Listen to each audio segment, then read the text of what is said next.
ویډیو سټیپس ټو ټیک پښتو یوټیوب چینل څخه لیدونکي یاست. که چیرې د چینل تجربه کول مو اول ځل وي، تاسو باید چینل سره سبسکرایب کړئ ترڅو دې ته ورته نورو ویډیوګانو ته لاسرسی پیدا کړئ. او که چیرې سالم پیشنهاد او انتقاد لرئ، په دې ایمیل او نمبر سره کولی شئ موږ سره په اړیکه کې شئ.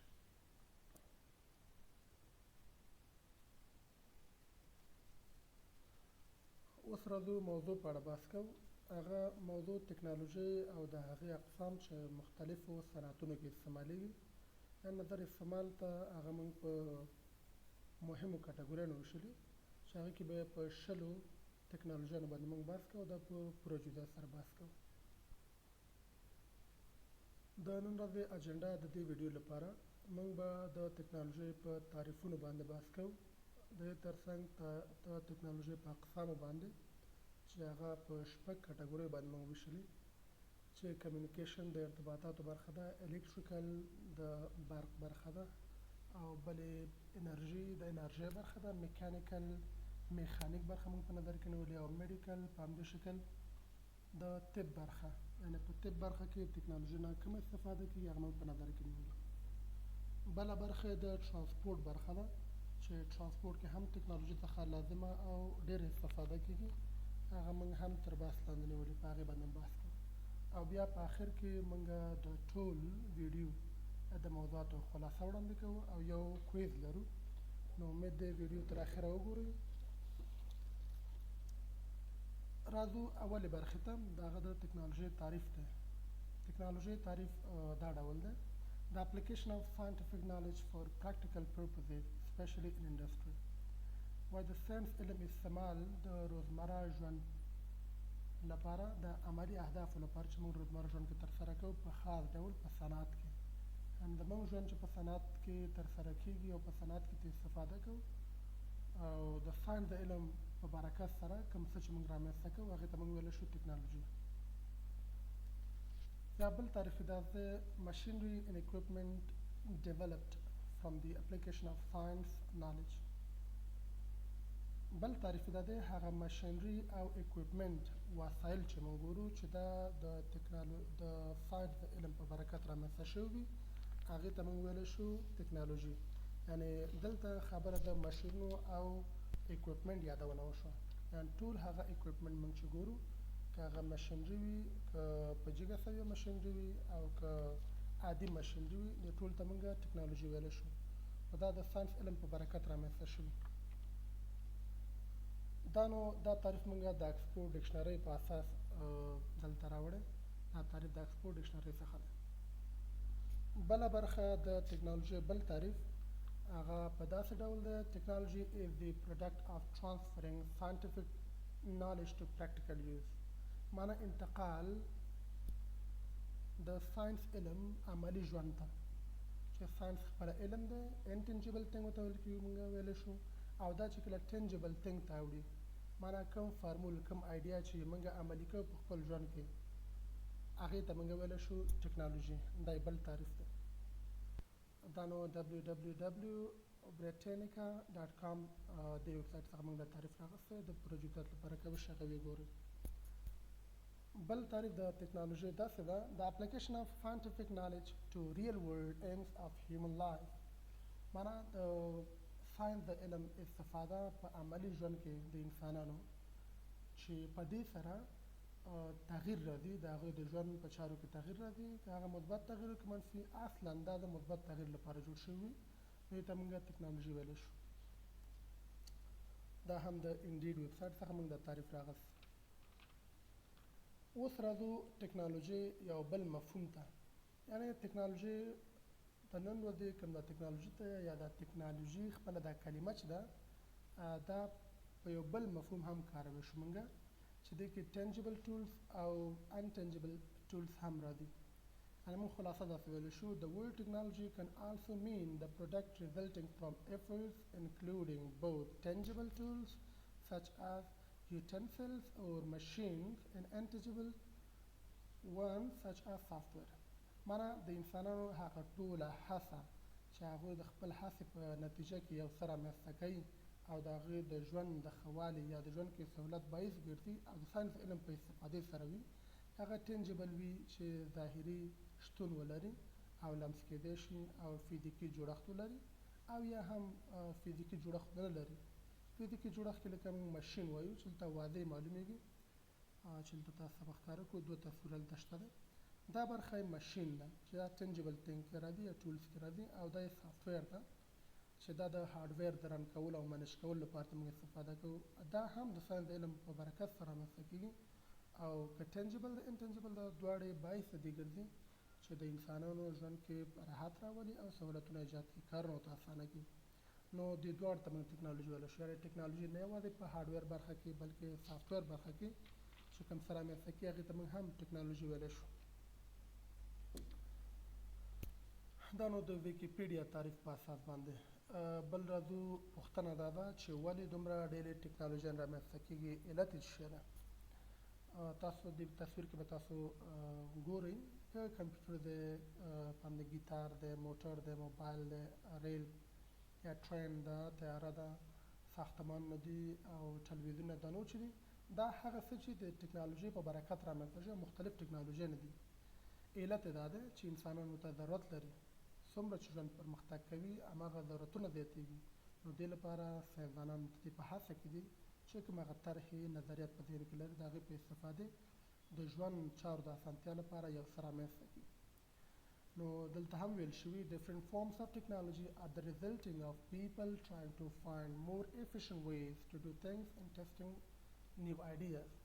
نو همدا خبره ذکر شوې چې انسانان تل په هڅه کې دي تر څو ځان لپاره د ژوند د چارو ترسره کولو لپاره مؤثره لارې، اسانه لارې چې هغې ته ډېر باسهولته لارې وي او رامنځته کړي، د ژوند چارې ورسره برابر کړي، عیار کړي او دې تر څنګ کوم آیډیا چې دوی په ذهن کې ګرځي هغه عمل ته یې رامنځته کړي، یعنې عمل په ترسره کړي او یو نوی څیز رامنځته کړي. نو دا د ډېرو ټکنالوژۍ د رامنځته کېدو یو علت دا هم دی. او بله خبره ده تل انسانان په هڅه کې دي چې ژوند او د ژوند په چارو کې بدلون راولي، هغه مثبت بدلون. نو دې لپاره دا علت هم کېدای شي دوی تل هڅه دا کوي چې یو څه رامنځته کړي چې چارې ورسره منظم وي او کارونه ډېر اسانه وي. دا هم د انډین ویبسایټ څخه موږ راغستي. اوس راځو د ټکنالوژۍ اقسامو ته. ما مخکې مې یادونه وکړه چې ټکنالوژۍ اقسام په شپږو مهمو کټګوریو موږ ویشلي، یعنې په شپږ هغه لوی ساحې دي چې هلته ټکنالوژي کارېږي او د هر یو کټګورۍ کې به موږ د څو ټکنالوژي یادونه کړې. اول د کمیونیکیشن برخه، ارتباطاتو برخه چې موږ د اوسنۍ زمانه کې ډېر زیات کارو. نو موږ وایو هر هغه څه چې باعث د ارتباطاتو ګرځي هغې ته موږ کمیونیکیشن ټکنالوژي ویلی شو، چې په دې کې عام ټکنالوژي موږ درې پکې راغستې، تقریبا ډېر زیات به وي، دا درې ډېر مهم دي. چې اول تلویزیون یا ټلویزیون موږ ورته وایو. دا ټلویزیونو دا د سیګنلونو په انتقال سره موږ ته ویژوال او آډیو کانټینټ انتقالوي. یعنې موږ کولی شو د تلویزیون د سیګنلونو په مرسته کولی شو موږ تصویري او غږیز پیغامونه یو ساحې څخه بل ساحې ته انتقال کړو او ځان پرې خبر کړو. بله برخه د انټرنیټ ده. انټرنیټ نن سبا دا نو تر ټولو نه قوي ترینه ټکنالوژي ده چې دې سره موږ کولی شو د ټیکسټ وي، که آډیو وي، که ویډیو وي، لایف چټ وي، هر څه وي، همدې سره موږ کولی شو ترسره یې کړو چې دا هم د کمیونیکیشن ټکنالوژۍ تر ټولو مهمه او اړینه برخه ده. بل دریم نمبر سیلفونز ورته ویل کېږي. سیلفونز چې دا د ټلیفون په پرتله باندې ډېر پرمختللې ده چې سره هم کولی شو غږیز، آډیو، ویډیو برنامې یو بل سره شریک کړو. خو نن سبا چې موږ وایو انټرنیټ داسې ده چې دا به په حتما یو ډیوایس کې استفاده ته کېږي. یعنې نن سبا ټول ټکنالوژي که هر څه دي هغه انټرنیټ سره وصل دي، حتی ټلویزیونونه وي، سیلفونز وي او داسې نور، دا انټرنیټ سره په وصل کېدو سره د دې هغه فیچرز معنا کارکردګي نور هم زیاتېږي او د کار ساحې نور هم پراخېږي. دا د کمیونیکیشن برخه وه. بله برخه چې موږ لرو هغه نو الکتریکل برخه چې د برق پورې تړلې ده. عموما ټول شیان ټکنالوژي د برق سره استعمالېږي، خو عموما موږ دا پنځه کټګورۍ پکې راغستې چې هغه یعنې دې کې د سرکټونو استعمال په نظر کې نیول شوی ده. رازونو دا 15 کټګورۍ دا موږ په الکتریکل برخه کې کټګوري کړي دي. دا نو د انډیډ ویب سایټ د کټګورۍ په اساس باندې چې دا کمپیوټر دي، سرکټری دي، آرټیفیشل انټیلیجنس، سافټویر دي، آډیو او ویژوال ټیکنالوژي ده. دا 15 برخې الکتریکل برخې پورې تړلې دي. اول نمبر موږ راځو کمپیوټر ته. کمپیوټر تاسو په دې پوهیږئ دا په باینري کوډ باندې کار کوي. یعنې هر ډیټا که موږ ورته انپوټ په شکل وکړو هغه باینري ته اړوي، هغه نه بیا وروسته پروسس سره کېږي. دا پروسس نه وروسته موږ ته ریزلټ راکوي، شو کوي چې دا ریزلټ د آینده لپاره وساتو. یعنې دا موږ په کمپیوټر باندې دا روان درسو کې موږ په جزئیاتو غږیږو. دا نو مهمه برخه ده چې دا الکتریکل پورې تړاو لري. بله برخه سرکټری، دا هم مهمه برخه ده. دا نو موږ تاسو ګورو په هر یو الکترونیکي وسایلو کې موږ الکترونیک سرکټ لرو چې هغه الکتریکل سټرکچر ته هم ویل کېږي. یو برقي جریان رامنځته کوي، هغې ته موږ سرکټري ویلی شو. درېیمه برخه آرټیفیشل انټیلیجنس. آرټیفیشل انټیلیجنس دې ته مصنوعي ځیرکتیا یا ای آی هم ویل کېږي. نو موږ داسې ویل دا د کمپیوټر یو خاص ځانګړی فارم دی. موږ ویلی شو کله چې کمپیوټر دې لپاره برابر شي یا دې لپاره ډیزاین شوي وي چې ځانګړی ټاسک په مستقل ډول ترسره کړي، معنی یو ځانګړی کار په مستقل ډول ترسره کړي، هغې ته موږ آرټیفیشل انټیلیجنس ویلی شو. یعنې ساده به یو مثال دا ورکړم، یو روباټ دی، دې ته موږ ای آی ټیکنالوژي ذکاوت په استعمال سره موږ دا وظیفه ورکړې چې یو شی د بل ځای نه انتقالوي. یعنې په صنعت کې موږ ویلی شو داسې روباټونه شته چې هغه یوازې د نټونو خلاصول او یا د نټونو بسته کول دا ورته پروګرام شوی همدا کار کوي په مستقل ډول باندې. هغه نو د ای آی داسې قسم ټیکنالوژي ته موږ ای آی ویلی شو. بله برخه د سافټویر ده. سافټویر تاسو پېژنئ چې کمپیوټر سیستم یعنې هر یو بل سیستم کوي د هغې چلولو لپاره یعنې هارډویر کوي، نو موږ سافټویر ته ضرورت لرو. یعنې سافټویر د هارډویر مدیریتي برخه ده چې سافټویر هغوی ته لارښوونه کوي. سافټویر انسانان ډیزاین کوي، داسې ډیزاین کوي چې په دې سافټویر راهنمایاتو سره یا په راهنمایګانو سره یو هارډویر وچلېږي. نو موږ ویلی شو سافټویر الکتریکل برخې هغه ټیکنالوژي ده چې په دې سره موږ کولی شو هارډویر راهنمایي کړو تر څو یو ځانګړی کار ترسره کړي. بله برخه یې د آډیو او د ویژوال ټیکنالوژي ده چې په دې کې موږ هر هغه څه چې د آډیو او ویژوال برخې پورې تړاو لري او هغې کې ته استفاده کېږي، لکه کیمره ده، مایکروفون دی، پروجیکټر دی، هغې ته موږ ویژوال او آډیو ټیکنالوژي ویلی شو. چې په دې کې که کیمره وي هغې سره موږ کولی شو ویډیو یا عکس والو یا ویډیو ریکارډ کو. مایکروفون سره کولی شو موږ خپل آواز ثبت کو یا انتقال کو کمپیوټر یا بل څه ته. او پروجیکټور سره موږ کولی شو خپل هغه آډیو که آډیو وي او په همدې شکل کوم عکس وي هغه پروجیکټور کې د شو کولو لپاره کولی شو موږ پروجیکټور نه استفاده وکړو. اوس راځو بلې برخې ته. د ټیکنالوژي بله برخه هغه نو انرژي ده. انرژي چې دا هم بیا په انرژي کې موږ درې کټګورۍ لرو، یو سولر پینلز دي، بل وینډ توربینز دي، بل یې بیټریز دي.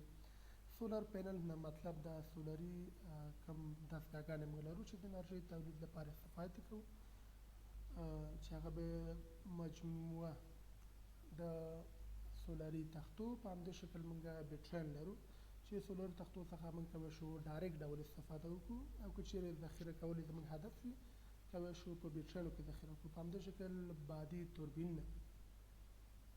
بادي توربینونه دا په داسې ساحه کې لګول کېږي چې دا هم د انرژۍ باعث کېږي چې هلته باد لګېږي او مخه یې ازاده وي، حتی په سمندرو کې هم دا لګېږي.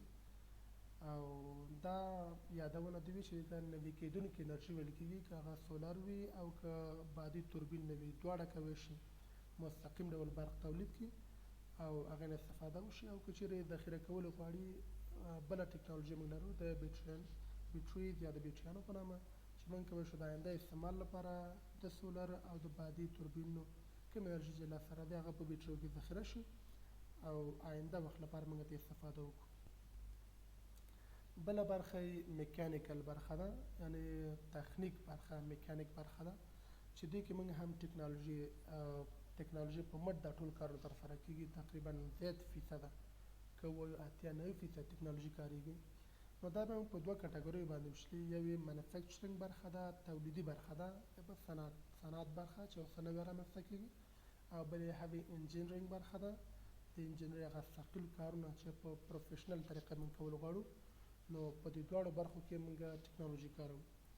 اول برخه مینوفیکچرینګ برخه کې دا یادونه کولی شم چې کله چې موږ غواړو تولیدات مؤثر تولیدات ډېر په تیزۍ او چټکۍ سره او کمترین قیمت سره رامنځته کړو، نو دې لپاره اړینه دا ده چې موږ د ټکنالوژۍ څخه استفاده وکړو.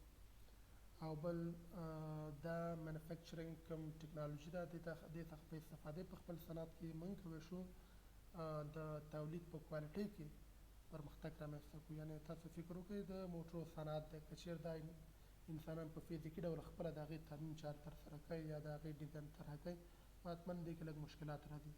او کله چې دا هر څه ټکنالوژي په ذریعه ترسره شي، په هغه هم په مورن ټکنالوژي، نو یو تولید چې رامنځته کېږي کیفیت به ډېر ښه وي. او بل موږ کولی شو په صنعت کې خپل د اجناسو یا د شیانو د انتقال لپاره چې په چټکۍ سره انتقال شي، موږ کولی شو د میکانیکل ټکنالوژي د مینوفیکچرینګ برخې ټکنالوژي نه استفاده وکړو.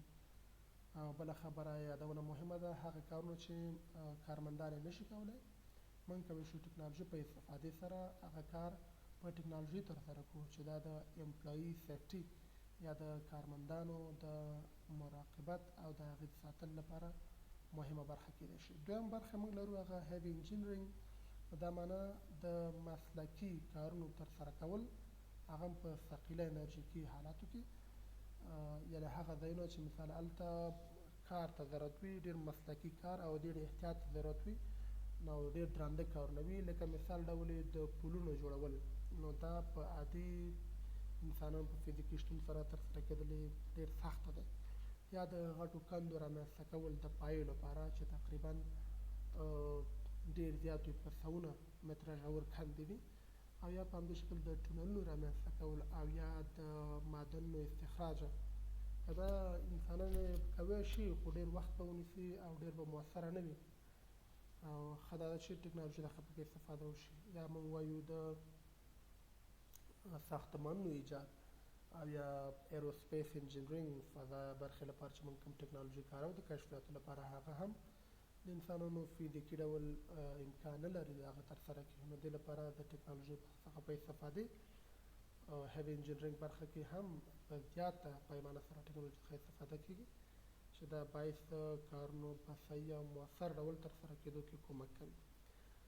بله برخه موږ چې میډیکل ده، هغه به انشاءالله په روان ویډیو کې وایو. د اوس لپاره خدای په امان، ښه شپه، ښه ورځ. بیا هم که ویډیو سره سبسکرایب کړی نه وي، ویډیو سره سبسکرایب کړئ او دا ویډیو د نورو ملګرو سره شیر کړئ.